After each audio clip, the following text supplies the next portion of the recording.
começando agora mais uma edição do seu programa Opinião. A obesidade é um problema mundial. Além da questão estética, emagrecer pode evitar o surgimento e o agravamento de doenças que podem até levar à morte. Para falar mais sobre esse assunto, nós convidamos a médica endocrinologista Keula Garré. Seja muito bem-vinda. Obrigada. Keula, o que é a obesidade? Então, na verdade, a obesidade, a gente tem que considerar dois pontos que são muito importantes. O ponto número 1 é a genética, né? Onde algumas pessoas elas têm realmente uma grande facilidade de ganho de peso pela dificuldade do metabolismo. Isso é uma coisa que a gente não consegue lidar muito bem com isso, porque não existem medicações que lidam com o metabolismo. E o outro lado é a educação alimentar, né? Que hoje em dia a gente está vivendo uma época de muito sedentarismo e de alimentações muito exageradas, né? Eu sempre gosto muito de citar, por exemplo, em consultório, que antigamente você comprava uma pipoca, era um saquinho. Hoje você vai ao cinema, tem um balde de pipoca para você se alimentar. Então, assim, a alimentação está muito errada hoje em dia, associada a um sedentarismo muito grande, né? Então, a obesidade realmente, como você comentou, ela está crescendo muito e a gente espera até que em 2030, 1/3 da população mundial já seja obesa. Ou seja, as crianças hoje, elas se exercitam muito menos do que na minha época, por exemplo. A gente andava de bicicleta, menos. Hoje tudo é na frente do computador. Os pais têm que acabar com esse vício? Eu acho que não tem que acabar com o vício, porque na verdade é uma nova era, que é a era da tecnologia. Mas a gente pode estipular momentos, por exemplo. Eu gosto muito de fazer isso, de orientar os meus pacientes a fazerem dessa maneira. Meia hora para uma televisão, meia hora para um videogame, isso eu acho que é suficiente para estimular as crianças a se exercitarem fora de casa. Mesmo que em condomínios, a gente sabe que é difícil, porque também é perigoso hoje em dia, mas elas precisam ter esporte, rotineiro, brincar mesmo em casa, mas se exercitar de verdade. Não precisa tirar a tecnologia da criança, porque é muito difícil hoje em dia, mas estipular horários pequenos para isso. Você disse que tem a questão genética, mas também o que pode causar essa obesidade? São hábitos alimentares errados? Com certeza mesmo. Por exemplo, eu costumo dizer que pai e mãe de doença é aquilo que a gente come, né? É a alimentação, é aquilo que a gente faz no nosso dia a dia, a rotina alimentar do dia a dia. E as crianças, elas imitam muito os pais. Então, assim, é comum, agora, por exemplo, tá de férias, os pais começam a comprar um monte de coisa, um monte de comida errada mesmo, um monte de guloseima que não se deve comprar. E estimular a criança a comer aquilo ali. E os pais acabam comendo junto. É muito sorvete, é muita pipoca, é muita bolachinha, é muito biscoito recheado. Então a gente tem que ensinar, por exemplo, manter uma rotina bacana de alimentação de segunda a sexta-feira, se alimentando de 3 em 3 horas, comendo alimentos adequados, integrais, que de preferência, e entender que a guloseima ela tem que ficar para o fim de semana. Para aquela saída ao cinema, para aquela festinha, para aquele almoço na casa da avó. É aprender a se alimentar mesmo, que as pessoas não sabem mais como fazer isso hoje em dia. Os pais, na verdade, são exemplo, né? Exemplo das crianças. Com certeza, porque eu costumo dizer que criança não tem dinheiro para comprar. Então, quem compra e traz para dentro de casa são os pais.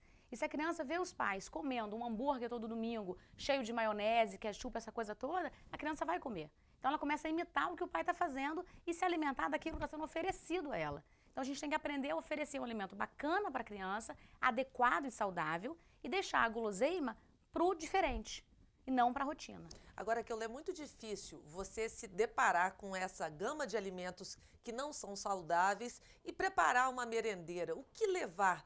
Mesmo porque as outras crianças levam o biscoito recheado, levam o refrigerante. Como fazer o seu filho entender que aquilo para ele é o ideal? Na verdade, hoje, em várias escolas, acho que até que a grande maioria de Vitória e de Vila Velha também, as escolas elas já implementaram o que eles chamam de alimentação saudável, que é o lanche saudável da escola. Então, você paga a escola e a escola então tem nutricionista que prepara aquela alimentação adequada para o teu filho de segunda a sexta-feira. As escolas que não têm, elas geralmente fornecem um cardápio, porque hoje já está sendo assim proibido mesmo, chocolate, bolacha recheada, o refrigerante, as guloseimas, as balas, isso não pode mais entrar em escola, né? O grande problema que eu vejo hoje das escolas são as escolas do governo, né? Que a gente tem um programa que foi feito um tempo atrás para ganho de peso das crianças, mesmo pelo baixo peso, pelo nível social daquelas crianças que estavam às vezes naquelas escolas. O oposto da escola particular. O oposto particular. da particular. E isso foi um sucesso na época que foi feito, porque a gente realmente teve um ganho de peso legal nessas crianças, mas agora já está exagerado. Que é a famosa canjica, os bolos recheados, isso agora tem que começar a diminuir. E a gente então criar cardápios melhores. Aquelas escolas que não oferecem nem um cardápio e nem um lanche saudável, os pais podem optar, por exemplo, por biscoitos integrais, por um biscoito de polvilho, que é interessante, pelo suco, pela fruta, pelo iogurte. E aí a criança, então, vai aprender a se alimentar. São alimentações simples, de fácil acesso e que basta a gente comprar para orientar. Keola, você que atende muita gente em consultório, os pais levam essas crianças mais com medo do bullying do que com as doenças que podem estar relacionadas à bulimia, à questão da obesidade? Hoje em dia, apesar do bullying estar muito famoso, né, e muito falado, eu acho que não é a principal causa dos pais no consultório, não. A gente tem um aumento muito grande nos últimos tempos do diabetes, por exemplo, que antigamente o diabetes numa adolescente ou numa criança de 5 a 12 anos, ele era assim, só conhecido como diabetes tipo 1, que é uma doença autoimune e que não tem nada a ver com a alimentação da criança. Mas hoje em dia a gente tem crescido muito o número de pacientes com diabetes tipo 2, crianças com diabetes tipo 2, que é um diabetes hereditário, mas que tem muito a ver com a alimentação. Que é aquela alimentação gordurosa, aquela alimentação com índice glicêmico muito aumentado, e que aí então começa a ter distúrbios, né, da obesidade, o aumento da insulina até vir a falência daquele pâncreas. Então, assim, hoje a preocupação é sim com o diabetes tipo 2 no consultório, além do bullying, né? Mas não acho que é o principal ainda. Além do diabetes, o que a obesidade pode gerar em termos de doença? A gente tem hoje a síndrome metabólica, né? Onde o diabetes faz parte dessa síndrome, mas ela também pode estar isolada.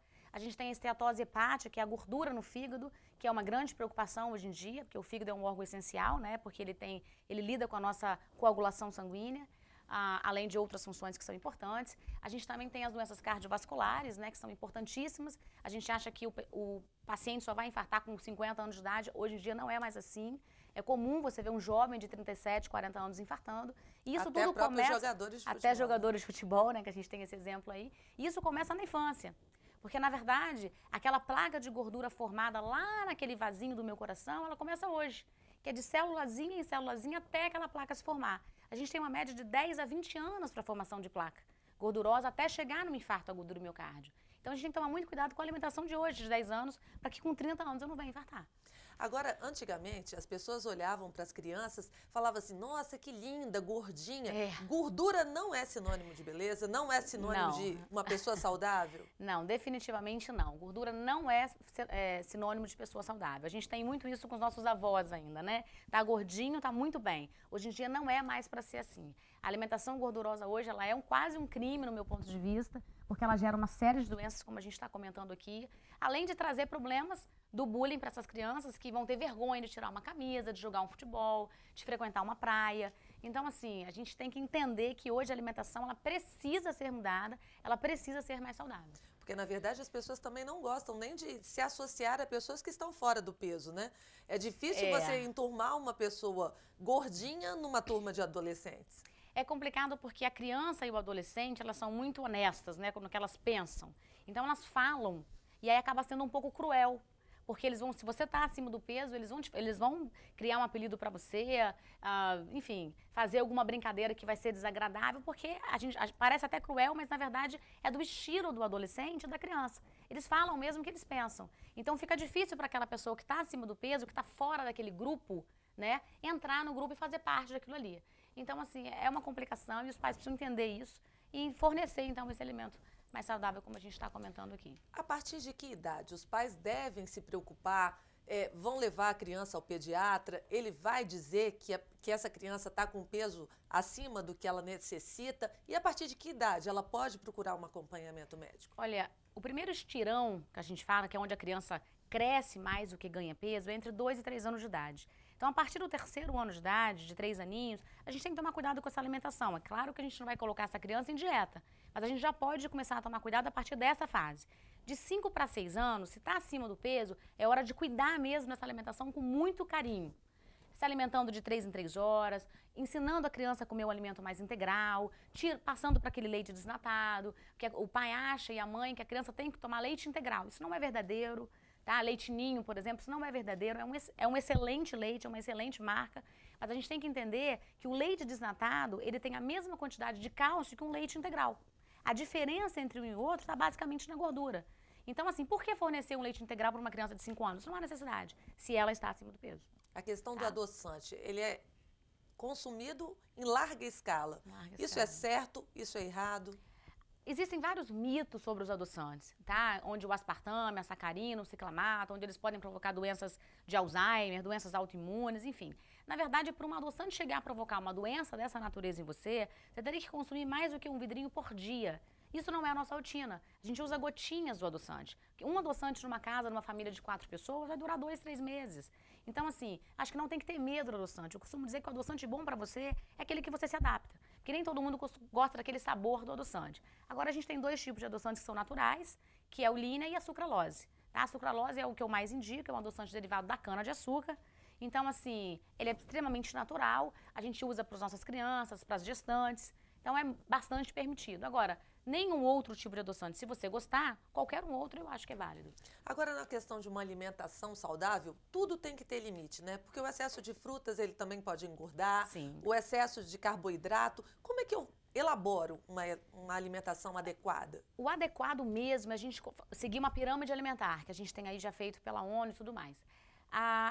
De frutas e vegetais seriam de 5 a 6 porções dia.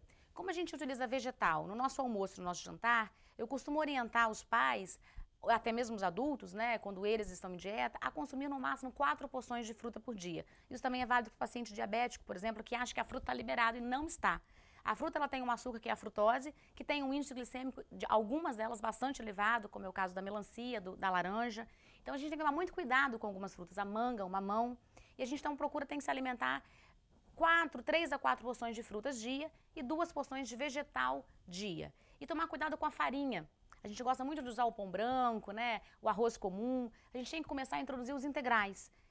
Os alimentos integrais, eles são alimentos de baixo índice glicêmico. E hoje em dia é a dieta que eu mais indicaria para qualquer pessoa, porque ela não é só uma dieta, ela é, na verdade, um estilo de vida, uma reeducação alimentar. A gente come de 3 em 3 horas os alimentos integrais, as frutas, né? E acho que se a gente conseguir usar isso no nosso dia a dia é adequado. Agora, para um organismo funcionar perfeitamente, não pode abrir mão da água, né? Não, a hidratação ela é essencial. A gente tem que usar mais ou menos de 1,5 litro a 3 litros de água a dia. Isso varia muito de acordo com o peso, tá? Seria mais ou menos uma média de 30 ml a cada quilo de peso. Então, por aí. As pessoas não têm muito esse hábito de beber água, né? Não tem. Por exemplo, atualmente, na época do verão, como a gente está vivendo agora, com calor intenso, a gente precisa se hidratar. Lembrando que o nosso corpo, 70% dele é formado de água. Então, quanto mais líquido a gente ingere, maior o nosso metabolismo, melhor a nossa hidratação, então melhor o funcionamento orgânico, né, do nosso organismo. Então, a gente costuma até para o paciente que quer perder peso, quanto mais líquido, melhor. Porque se acelera esse metabolismo, você perde peso com mais facilidade também. Agora, como eu sei que uma pessoa é obesa ou não? O maior índice usado, né, mundialmente falando, é o índice de massa corpórea, que é o famoso IMC, que ele é, na verdade, avaliado pelo peso que você tem hoje, dividido pela tua altura ao quadrado. A gente tem como normalidade um valor de 19 a 24, o sobrepeso, que é entre 25 e 30, e a obesidade, então, acima de 30. Na verdade, quando a gente fala num problema mundial, é acima desse 30. Acima do 30, sim. Uhum. Quando a gente fala que a obesidade está avançando muito, e o Brasil é um dos principais países nesse avanço, tá? É o índice de massa corpórea acima de 30. Agora, a dieta, para ela ser bem sucedida, além de uma alimentação saudável, além da ingestão de muito líquido, é preciso também não ser sedentário. As pessoas estão mais abertas a fazer exercício físico hoje? Eu acho que cidade praiana, por exemplo, como, né, a Grande Vitória, as pessoas buscam mais do que cidades interioranas, tá? Mas o sedentarismo, ele é, assim, muito grande hoje em dia, porque ninguém anda mais para nada, todo mundo usa um controle remoto, abaixa o vidro de um carro com um botãozinho. Hoje em dia a gente está nessa era da tecnologia, como a gente comentou no começo. E o sedentarismo, então, ele é muito grande. Perder peso, a gente consegue até manter um peso com uma dieta adequada. Mas para perder peso, a gente tem que introduzir, sim, uma atividade física. Que seja 3 vezes por semana, que seja 30 minutos apenas, mas a gente precisa de um aeróbico, tá? Doutora Keula, eu vou pedir licença, a gente vai para um pequeno intervalo. Não saia daí, o programa Opinião volta em instantes.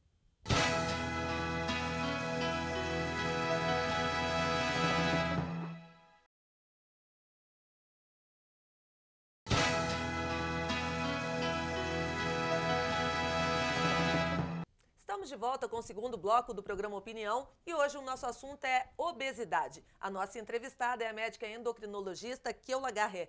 Keula, a gente falou muito do que é a obesidade, do que ela provoca. Agora, como tratar a obesidade? Tem várias maneiras a gente tratar essa obesidade. O número 1, que a gente tem que frisar muito isso em consultório, é a mudança do estilo de vida, né? Não só para uma obesidade, mas também para um paciente diabético, tá? Que é alimentação e atividade física que a gente comentou. Agora, as medicações, elas são indicadas para aquele paciente que já tem um diagnóstico mesmo da obesidade, que é aquele índice de massa corporal acima de 30. Em alguns casos, a gente também pode usar algumas medicações, por exemplo, um índice de massa corporal acima de 27, que é um sobrepeso associado a doenças outras, que a gente chama de comorbidades, né? Como uma dislipidemia, que é o aumento desse colesterol, como uma hipertensão, ou o próprio diabetes. A gente também poderia usar algumas medicações. Nesse caso, a medicação tem que ser prescrita pelo médico, senão ela pode fazer mal? Sim, a medicação tem que ser prescrita sempre pelo médico e eu diria mais, pelo médico endocrinologista, que é o médico que está apto a prescrever esse tipo de medicação. E a gente tem, na verdade, hoje um pouco mais complicado do que era antes, porque as medicações hoje elas são muito limitadas, né? Algumas medicações saíram do mercado, elas foram retiradas pela Anvisa, né, aqui no Brasil, como é o caso do Femproporex, da Anfepramona e do Mazindol, que eram substâncias usadas há mais de 30 anos para perda de peso. E a gente tem hoje, como modulador do apetite, nos resta apenas a sibutramina, que hoje ela essencialmente tem que ser prescrita pelo endocrinologista. Esses 3 medicamentos que foram tirados do mercado, eles causam dependência química? O Femproporex e a Anfepramona, que são inibidores do apetite, os famosos anorexígenos, não que eles causem a dependência química, mas você consegue introduzir, retirar até com facilidade, mas o grande problema é que a gente existia um outro público usando isso para se manter acordado, né? Principalmente caminhoneiros, pessoas que dirigiam durante as madrugadas. Como você fica um pouco mais ligado pelas anfetaminas que eles liberam, essas medicações, isso acabou criando um certo vício nesse público. Nos pacientes em obesidade, eu diria que não. É porque, dependendo do tipo de medicação, você pode ter uma taquicardia, você pode ter dificuldade de dormir mesmo, Sim, né? essas medicações liberadoras de anfetamina, elas aumentam sim a frequência cardíaca, porque elas mexem muito com as catecolaminas corporais, que são hormônios que estimulam a frequência cardíaca, que estimulam a sudorese, que te deixam um pouco mais ligado e automaticamente tiram o teu sono também. Elas foram retiradas do mercado pelo risco de doença cardiovascular. Como estavam sendo usadas em larga escala por vários pacientes que não tinham essa indicação, elas acabaram saindo do mercado. A endocrinologia, a Sociedade Brasileira de Endocrinologia foi contra, nós tentamos lutar ainda de diversas maneiras, mas a gente não conseguiu. Enfim, ela foi retirada por causa de outros pacientes usando de maneira inadequada. Tá? Mas o que a gente percebe é que, como a obesidade é um problema mundial, todo dia surge uma nova promessa de emagrecer, Sim. de absorver gordura, é um cactus, uma planta. Isso realmente, ele traz algum efeito? Eu costumo dizer que a gente tem que tomar muito cuidado com o modismo, tá? Existem várias dietas que entram e saem da moda e aí aparecem na televisão, nas revistas, e todo mundo quer seguir, todo mundo quer fazer. Eu não acredito que é por aí. O importante de uma pessoa é a reeducação alimentar, é a rotina dela, é o dia a dia dela. Por isso que essa dieta nova, que ainda faltam alguns estudos para comprovar mesmo a eficácia dela, mas a gente já usa bastante, é a dieta de baixo índice glicêmico. Essa sim eu indicaria, porque na verdade ela é uma educação alimentar. É o uso do alimento integral, do arroz integral, dos biscoitos e pães integrais, é o uso de frutas adequadas, de vegetais adequados. Então assim, na verdade é uma educação alimentar e não uma dieta de modismo, como por exemplo a dieta do líquido. Acho que beber líquido um dia inteiro, isso não está errado. A gente não pode fazer isso, porque, por exemplo, o nosso cérebro ele só usa como fonte de energia a glicose. Então, se eu não como alguma coisa que contenha o carboidrato cedo de manhã, ele vai funcionar de maneira inadequada. O resto do meu corpo todo, ele consegue quebrar uma gordura e transformar em açúcar, consegue até quebrar uma musculatura, que é uma proteína, e transformar em açúcar para funcionar. Mas a minha cabeça não consegue. Então, o paciente precisa entender que o modismo não vai levar a lugar nenhum. Essa dieta da proteína, tá? dieta sem não, carboidrato... Não, eu não concordo. Essas dietas eu não concordo mesmo, porque a gente tem que arranjar... O certo é a moderação e o equilíbrio na vida. A gente tem que comer, sim, quantidade adequada de carboidrato, que geralmente numa dieta certa varia entre 50% e 60% do total, uma dieta com gorduras que varia entre 20% e 30% do total, e uma dieta, de proteínas, e a gordura que varia entre 5% e 10% do total. O ideal seria que a gente pudesse eliminar essa gordura, né? Não, a gente tem que eliminar, sim, a gordura saturada. A fritura, a famosa picanha cheia de gordura naquele churrasco que é muito comum no período do verão. Isso a gente precisaria eliminar. Isso seria o certo. Agora, também acho que não é o churrasco do fim de semana, onde você comeu um pedacinho de picanha que é o teu problema. a gente tem que encontrar um equilíbrio entre os alimentos. Comer corretamente no dia a dia, de segunda a sexta-feira, e no sábado e domingo, aquele que eu fujo um pouquinho, porque tem uma festa, um encontro de família, eu costumo dizer para o paciente que ele tem que ser feliz. Ele tem que participar dos encontros, ele tem que ter uma vida social ativa. Agora, se eu vou comer mais naquele almoço, naquele churrasco, eu vou maneirar no jantar. Isso no sábado e no domingo. Comendo a gordura, até tudo bem, mas com equilíbrio mesmo, e não tornando isso um hábito no meu dia a dia. Isso não. Então o segredo é se planejar e pensar magro, né? Acredito que sim. Porque se a pessoa não estiver preparada para aquilo, não adianta seguir. Esse planejamento alimentar, ele é para a vida toda, né? Para a vida toda, independente do seu índice de massa corporal. Não é para um obeso que tem que pensar e planejar uma alimentação. Na verdade, é o obeso, é o sobrepeso, é o magro. Porque, por exemplo, a gente tem alguns pacientes que têm um índice de massa corporal absolutamente normal, entre 20 e 22, que são pessoas magras, mas que ela tem dislipidemia, tem uma doença cardiovascular. Então, assim, a gente chama de magro-obeso, metabolicamente não saudável. Então, a alimentação, mesmo que eu tenha a genética boa, com um bom metabolismo, onde isso não me deixa engordar, eu tenho que tomar cuidado com o que eu estou comendo. Porque senão, se eu comer errado também, isso vai me gerar doenças outras, como as doenças cardiovasculares, o diabetes, enfim. Na verdade, a gente recorre ao médico quando está fora do peso. Qualquer profissional, ele tem condição de identificar isso, por exemplo, numa pessoa magra? Ah, sim. A identificação do paciente obeso e não obeso, qualquer profissional tem a condição de identificar, sim. E uma vez identificado, eu acho que ele tem que ser dirigido ao especialista, que é o endocrinologista. Agora, quando o paciente precisa perder muito peso, ele tem que manter, por exemplo, o equivalente, se perde 15 quilos, tem que ficar 15 meses com aquele peso para que o seu organismo não tente recuperar tudo aquilo que você já chegou a ter? Tá, e você está falando comigo de memória celular, que a gente fala muito hoje em dia também. É porque tem sempre o efeito sanfona, né? Eu emagreço e acho que eu posso comer de volta. Isso. Na verdade, a gente, quando vai emagrecer, a gente está fazendo uma reeducação, aí a gente perde peso, aí às vezes a gente chega num platô, que é o equilíbrio metabólico desse corpo. Aí nessa hora a gente tem que restringir um pouco mais essa dieta e acelerar um pouco mais a minha atividade física, até chegar num próximo platô, que eu chamo, que é onde eu reequilibro o meu corpo. Agora, a memória celular não precisa de 15 meses, são apenas 6. Tá? Uma vez perdendo peso, eu tenho que me manter com este peso por pelo menos 6 meses. A partir dali, se eu estou usando uma medicação, eu vou entrar num desmame de medicação, retirando essa medicação vagarosamente. Tá? Ou se eu não estou usando medicação, eu vou manter uma educação alimentar.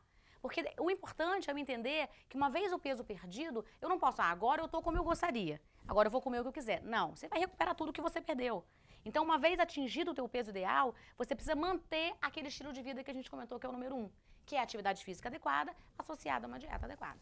Agora, o adulto, ele já chega no consultório pedindo um remédio, acha que ele é incapaz. É possível emagrecer sem remédio? Muito, muito. Na verdade, eu gosto de indicar e só indico as medicações para aquele índice de massa corpórea acima de 30 e muitas vezes acima de 30 associado a comorbidades, como a gente comentou, que são as doenças cardiovasculares, diabetes e dislipidemia. O bom mesmo é quando eu tenho a consciência de que eu preciso e quero e vou perder peso. Porque perder peso todo mundo quer, principalmente as mulheres. Elas são sempre 1 ou 2 quilos acima. Mas, na verdade, perder peso é estilo de vida e isso indica muito disciplina. Isso é muito difícil de fazer. Porque eu tenho que ser determinada, ao ponto de receber um convite, ir para um jantar e dizer não. Eu digo, olha, se você não está adaptada a dizer não ou preparada para dizer não, não vá nem ao jantar. Porque você precisa disso. Mas no começo você fica um tanto quanto antissocial, né? Fica, porque na verdade é muito difícil, porque parece que quando você entra em dieta, aí é que seus convites parece que aparecem assim, milhares, né? E a gente precisa entender, eu vou pro jantar, alimenta-se adequadamente na tua casa e vá para lá. Começou a comilança, levanta, dá uma volta, vem depois. Aprende a conversar e a ser feliz sem depender daquela comida. Mas o problema é que a comida hoje, ela libera, hoje não, né? A comida sempre liberou o que a gente chama de serotonina, que é o hormônio do bem-estar.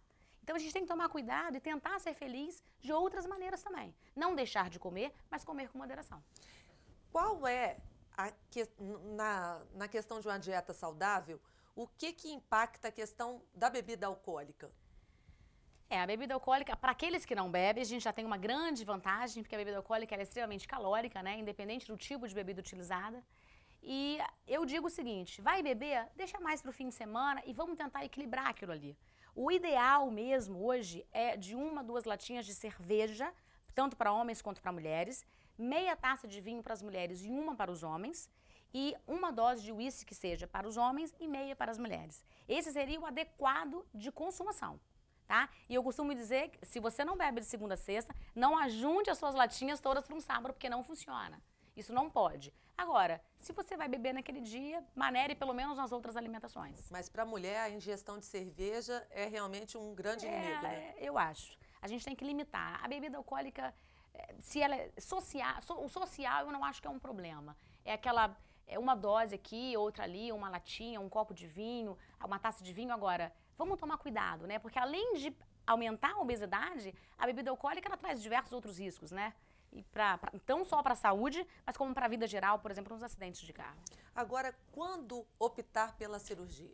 Hoje a gente tem a questão do balão, que muita gente se julga incapaz de fazer uma dieta e recorre a essa técnica, embora nem todas as pessoas possam usar esse recurso, e tem a questão da cirurgia de redução de estômago. São 2 métodos interessantes, né? O balão intragástrico, eu acho assim, ele pode permanecer no organismo por apenas 6 meses, tá? Então, se você tem muita dificuldade de fazer uma reeducação alimentar, é válido sim, tá? Ele é extremamente simples de se colocar, ele se coloca por um método endoscópico. Então não tem corte, não tem nada, é coisa de 20 minutos você coloca. E se você precisar de retirar por motivos outros, né, você também leva apenas 20 minutos, é uma coisa extremamente simples. A durabilidade dele no teu organismo não deve ser mais do que 6 meses. E você consegue ter uma excelente perda de peso nesse período. Agora, retirei o balão, é aquilo que a gente comentou. Eu preciso manter a minha educação alimentar. Porque o comum das pessoas é botar o balão, eu perdi peso, e aí eu tirei, eu vou voltar a comer como antes. Mas a gente tem, inclusive, um tratamento psicológico para as pessoas que fazem uso dessa técnica, né? Tem. Existe geralmente a equipe, né, dos cirurgiões, né, geralmente são cirurgiões gástricos que colocam isso daí, ou os endoscopistas, eles têm, sim, uma equipe formada por um nutricionista e pela psicóloga. Mas isso é mais a favor da bariátrica, tá? O balão não é muito por aí. Agora, a cirurgia bariátrica, que é uma cirurgia definitiva, porque a mais usada hoje é a capela, que é uma técnica de restrição e de desabsorção. A gente diminui uma das alças intestinais e diminui também o tamanho desse estômago. Então, a gente diminui o que a gente come e diminui o que a gente absorve. Acho extremamente válida, acho extremamente interessante, principalmente para quem? Pacientes acima do peso associados a outras doenças. Tá? Mas, na verdade, esses recursos são recursos para quem não consegue realmente ter uma vida regrada, uma alimentação ideal. Não só para essas pessoas, mas para aquelas que têm genética desfavorável, com diminuição metabólica, pessoas que lutam com um peso uma vida inteira, pessoas que já tentaram dietas e medicações diversas por mais de ano e que não obtiveram sucesso. Aí esse tipo de gente, esse tipo de paciente, eu acho que ele tem que fazer uma avaliação sim pelo gastro, pelo cirurgião, passar pela psicóloga, passar por um psiquiatra, pelo nutricionista e avaliar se ele tem condições de enfrentar uma cirurgia bariátrica, porque também não é simples. Tá? Porque a comida, muitas vezes, ela é um vício.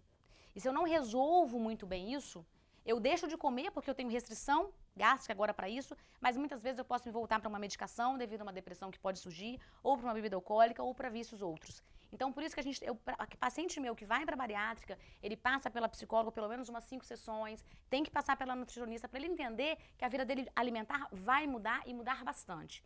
E a indicação, ela tem que ser precisa. Aquele paciente que tem obesidade e que tem um diabetes ou um risco de diabetes, que tem uma alteração metabólica, que tem uma alteração de colesterol e triglicerídeo e que tem uma hipertensão, que tem outros riscos de morte, riscos que diminuem a qualidade de vida desse paciente. Não é para todo mundo. Doutora Keula, eu acho que a mensagem que fica é que a obesidade é uma doença e que a gente precisa se doar mais do que a gente imagina para conseguir ter não só um corpo magro, mas ter uma vida com saúde, né? Sim. O importante é doença sim, e não deve ser discriminada, porque a pessoa ela não é gorda porque ela quer, a obesidade ela vem porque ela é genética também, a gente tem que considerar esse fato, ele é muito importante. E a mensagem que eu queria deixar é que nada é impossível para aquele que quer. Se a gente faz uma dieta adequada, se estimula numa atividade física, você pode até não se tornar aquela pessoa magra que você gostaria de ser, mas com certeza saudável você ficará. É porque, na verdade, o prazer, depois de passar pela boca, vira sentimento de culpa, né? Exatamente. Muito obrigada pela sua participação. Infelizmente, o programa Opinião de hoje termina por aqui, mas eu aguardo você em uma nova oportunidade. Até lá!